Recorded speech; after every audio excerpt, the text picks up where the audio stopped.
मिंबर सियासत के लिए इस्तेमाल हो रहा है, तो मुसलमान का निशाना आरएसएस जब बनाया है, अभी जो हरियाणा में हो रहा है, हर जगह तो हो रहा है, कौन बोल रहे हैं? आज तक का जो खून खराबा हुआ है, ये तमाम सियासत के लोग मचा रहे हैं। सर, मुल्क भर में जो है हालात बिगड़ते जा रहे हैं, मुसलमानों को हर तरीके से निशाना बना जा रहा है, जगहों जगहों पर दंगे फसादात भी हो रहे हैं, हर बार जो है मुसलमान को ही निशाना बनाया जा रहा है। तो आप इस दंगे फसादात को, इन हालात को किस नज़रिए से देखते हैं, आपका क्या बयान है? अभी हरियाणा में वो नू के नाम से जो हो रहा है, ये ना पहले हुआ lynching, anti cow slaughter and transportation act के तहत जो कानून बनाया गया, लिंचिंग से शुरू हुआ। उसके बाद आया तमाम मुसलमान के ऊपर गर्दिशी थी हुआ, और ये लोग करे वो लोग किए, अभी दिल्ली तक भी फैल रहा है। और ऐसा ही मणिपुर में 70 दिन से चल रहा है। ये दोनों चीज़ आके ये आज 2024 का पार्लियामेंट इलेक्शन जो आ रहा है, उसे मेजर पॉलिटिकल पार्टीज हैं जिस जगह पे शेयर होल्डर्स हैं, उन्होंने एपी, कांग्रेस, बीजेपी, इनका हाथ और इनके ख्यालात ऐसा होना चाहिए जैसा पार्लियामेंट में घेरो डाले हैं, ऐसे ये कॉन्स्टिट्यूंसी में, ये मणिपुर, ये हरियाणा में जो हुआ है, ये स्टेट सब्जेक्ट, ये लोग जम के, ये लोग तमाम अपने आप को जम के ये मसला हल करने का मसला था। ये जब मसला हल होता है, कैसे होता है, क्या होता है, आइए 6 बजे तो ये सियासी रूप 2024 का हो रहा है हरियाणा का, से तो दिल्ली तक तो आ गया। अब ये एपी के केजरीवाल हैं, और कांग्रेस के राहुल गांधी हैं, और बीजेपी के अमित शाह हैं। ये एरिया में मणिपुर से अपना हरियाणा, दिल्ली तक किसी के पास, किसी के घर में, अमित शाह के घर में ना केजरीवाल के घर में ना राहुल गांधी, अभी तक ये मसलों में 70-75 दिन में से नहीं जमे। अब हरियाणा में भी यही होने वाला है, क्योंकि इलेक्शन 6 महीने 7 महीने हैं। इलेक्शन का टारगेट का जो चीज़ है, यही कर रहे हैं। और बात यह है कि भाई पहले जो नू के नाम से जो हुआ हरियाणा में, जो वहाँ से शुरू किए, मुसलमानों को पहले मारे थे, मुसलमानों को जलाए, हर चीज़ कर दिए, लिंचिंग के नाम से किए। उसका मसला होने नहीं देना था, हो गया बात, हर चीज़ होना मुमकिन है, उसको होने कौन दिया था? यानी भाजपा के आरएसएस का विंग किया था। ये वहाँ से ये तमाम शुरू जो हुआ, ख़त्म नहीं होने वालों में आ रहा है। ये एक हद तक तो ख़त्म होना है, जैसा मणिपुर में ख़त्म नहीं हो रहा है, ऐसा दिल्ली से अपना पंजाब से हर जगह तो ये आग फैलेगी। जब तक फैलेगी, 2024 का इलेक्शन डिक्लेयर हो तब तक तो ये आग फैलेगी। तो जैसा पार्लियामेंट में घेरो डाले इन्हों, ऐसा ही वो लोगों, वो मणिपुर में और हरियाणा में ये लोग जो पॉलिटिकल स्टेक होल्डर्स हैं, उन्हों जमना है, एक के घर में एक जमना है इन्हों। और जम के शुरुआत तो हो गई, मुसलमान का ख़त्म हो गया, मुसलमान से दूसरा चीज़ हुआ, जो मुसलमान भी जो किया, हिंदुस्तान के पैसा जो टैक्स बना है पैसा, उनके ही माल को डैमेज किया है इन्हों मुसलमान। इन्हों समझे हमारा तो अपना मोदी का पैसा जाएगा, आरएसएस का पैसा नहीं जाएगा, हर आदमी वही हमारे मुसलमानों का ही पैसा जा रहा है उसमें। इस अंदाज पे ये लोग को समझ आना चाहिए। इसमें मेजर समझदार करने वाले केजरीवाल, राहुल गांधी और अपना मोदी, अमित शाह, ये तमाम लोग अब इन्हों जम के इकट्ठा होके अब इन्हों काम करने से ये मसले को हल कर सकते हैं। हल होना है लास्ट में एंटी कौशलाटर के बिल को सही प्रोनाउंसिएशन पार्लियामेंट में, पंजाब, हरियाणा, तमिलनाडु, कर्नाटका, हर स्टेट के चीज़ में काऊ यानी गाय के सिवा दूसरे तमाम ट्रांसपोर्ट को अलो करने का कानून जब ला लेंगे, बातचीत करके, काऊ लिंचिंग यानी जो भी ये लिंचिंग है, काऊ ट्रांसपोर्टेशन है, ये ख़त्म हो जाएगा। ये जानबूझ के मुसलमानों की तरफ से भी कराने वाले हैं, आरएसएस का विंग बीजेपी को लिंक है, ये दोनों करते हैं। इसका फ़ायदा ये एपी का अरविंद केजरीवाल लेने वाला है। सियासत लाएंगे, और जैसा मुहर्रम का शरबत है, ऐसा इंसानों का, मुसलमानों का, क्रिस्तु भाइयों का, हिंदुओं का खून ये तीनों पार्टी वाले पी रहे हैं। इस तरह के मुसलमानों पर हालात क्यों आ रहे हैं? जी इस तरह के हालात मॉब लिंचिंग के हो या जो भी मुसलमानों पर क्यों आ रहे हैं? मुसलमानों नेक आदमी हैं, फरिश्ते हैं। मुसलमानों में क्या गंदगी क्या किए हैं मुसलमानों को मालूम है। मुसलमानों में होगा जब अल्लाह का रास्ता आप इन मुसलमान नहीं पकड़ा होगा, अल्लाह के रास्ते में वो नहीं गया होगा, यानी जो शरीयत का है अल्लाह का कानून नहीं मानने से ऐसी चीज़ें होते हैं। किधर भी कभी भी नहीं हुए हैं ऐसे। अल्लाह का कानून मानना है। क्या मानना है? अभी समझो फतवे की बात है। फतवा क्या है? कई को आज शरीयत लाम में फतवा दे दे, सुप्रीम कोर्ट ऑफ इंडिया क्या बोलेगी? नहीं करना है ना। जब ये फतवा है तो यही करना है। फतवे का मतलब यही है, एक्सपर्ट्स उलेमा लोग आएंगे और यही बोलेंगे, उलेमा लोग यही बोलेंगे, यही करना है। क्या है? अच्छा है, यानी हमें गाय को ये करेंगे, यानी बैल को ये करेंगे, बफलोस को ये करेंगे। इसका जो चीज़ है इसका शरीयत में बोलबाला होना है। अपने वो उलेमा लोग ये चीज़ को लाना है। कानून को जब जपेगा, कानून में आएगा सियासतदार, जेडीएस आएगा, नॉन मुस्लिम है, कांग्रेस आएगा और एपी आएगा, तमाम आएगा। उलेमा की इसमें इल्म होना चाहिए शरीयत के तहत हम क्या कर रहे हैं। शरीयत का मतलब मिंबर और शरीयत और बयान। शरीयत का बयान हमारे को नहीं हो सका। हम सुप्रीम कोर्ट का कानून है, हिंदुस्तान के कॉन्स्टिट्यूशन का है, मगर जितने हिंदुस्तान के हमारे मुसलमान जितने हैं अभी, यानी 30 करोड़ मुसलमानों को शरीयत के ऊपर हमें फतवा दे सकते हैं। ये नहीं करना है, यही करना है, ये नहीं चाहना है, यही चाहना है। अब वो छोड़ के अब उसमें जैसे अभी मिंबर हो गया और हमारे उलमा कराम की जमात हो गई, इमामों की जमात हो गई। जमात के पीछे जब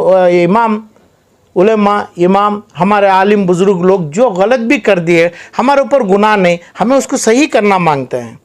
इतने हजारों के लोगों में एक इंसान, एक मुसलमान सही करना, सही करके भी गलत करे तो फिर भी सही करना है। उसके बावजूद भी करेंगे तब भी वो उलेमा, वो इमाम को नहीं, कई हजार कई लाख मुसलमानों को उनका सर ही जाएगा, उनका सर फूटेगा। उन अल्लाह के सामने गुनहगार होंगे, क्योंकि आलिम, उलेमा, इमाम ऐसा होना चाहिए। नहीं तो लोग मुसलमानों का सर कटेगा ही। वो अल्लाह की शरीयत है, अल्लाह का कानून है। हुकूमत में जो है, हुकूमत को साथ देंगे हमें, वो भी अल्लाह का कानून है। शरीयत का कानून क्या है? जो इमाम लोग हैं वो सिखाना है। इमाम के सामने, हिंदुस्तान के इमाम के सामने गरीब, गुरबा, मुसलमान, यानी मुसलमानों में बड़ा छोटा, राजा, बादशाह, गुलाम सभी एक है ना, पूरा तो एक आदमी है। तो ये एक को रख के जब हमारे उलमा लोग जब जाके ये तमाम चीज़ को जब सिखाएंगे, जो चीज़ करेंगे हुकूमत से बग़ैर, जब मैं इस्लाम का तरीक़ा, इस्लाम का वास्ता दे के जब हमें करेंगे तो ऐसे चीज़ों की कमी होगी। अब आज तक का जो खून खराबा हुआ है, नहीं होने वाला है, जो आज तक का होने वाला है, ये तमाम सियासत के लोग मचा रहे हैं। सियासत में मच रहा है।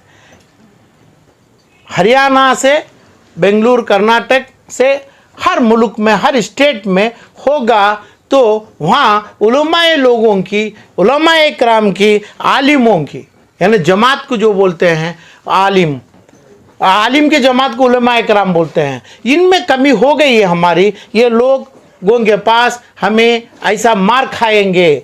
हमारी दुआ अल्लाह लेगा नहीं लेगा अभी दिख रहा है। तो इसलिए ये तमाम हो रहे हैं हमें, ये तमाम चीज़ों में।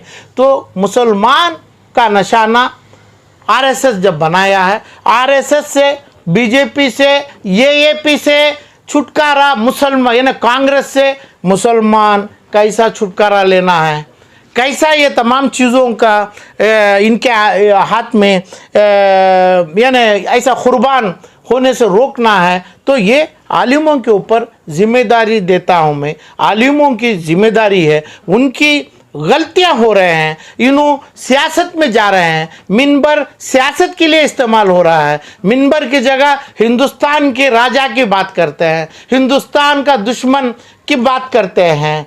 वो अभी समझो, अभी हुकूमत है, राहुल गांधी है, मोदी है और अब एक दूसरा बाबा है कर्नाटक में। ये तमाम हुकूमत का नाम, जैसा अभी अफ्रीका में उगांडा में एक इडी अमीन के नाम से एक बादशाह बने, गुलाम थे, बाद उसके बाद मिलिट्री के कमांडर बने, बाद उसको इश्काला गया सियासत से, वो राजा बना उगांडा का, इंसानों की हुकूमत छीना, उसके बाद इंसानों का, मुसलमानों का ज़्यादातर खून पिया, उनका गोश्त खाया, उनके नाक और कान हर चीज़ खाया। यही हुकूमत होती है। इसको जानने की इल्म उलमाए किराम में होना चाहिए।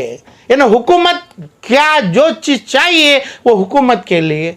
जब तक तंजानिया की हुकूमत से मार खा के उसका ख़त्म हुआ नहीं इडी अमीन का, तब तक लोगों का खून पिया। इसका नाम ही हुकूमत होती है। हमारी मुसलमानों की जो चीज़ है, मुसलमान यानी राजा और ग़ुलाम, और जो भी है चपरासी और राजा और महामंत्री और मुख्यमंत्री प्राइम मिनिस्टर सब एक ही है। इसमें ऊंच नीच करना, ये चीज़ों को मिंबर के नीचे लाना, ये चीज़ों को मसाजिदों में लाना, ये चीज़ों को करने के लिए कर्नाटक में, हिंदुस्तान में मुसलमानों के इमामों के शरीयत के नाम से एक भी शाही इमाम नहीं है।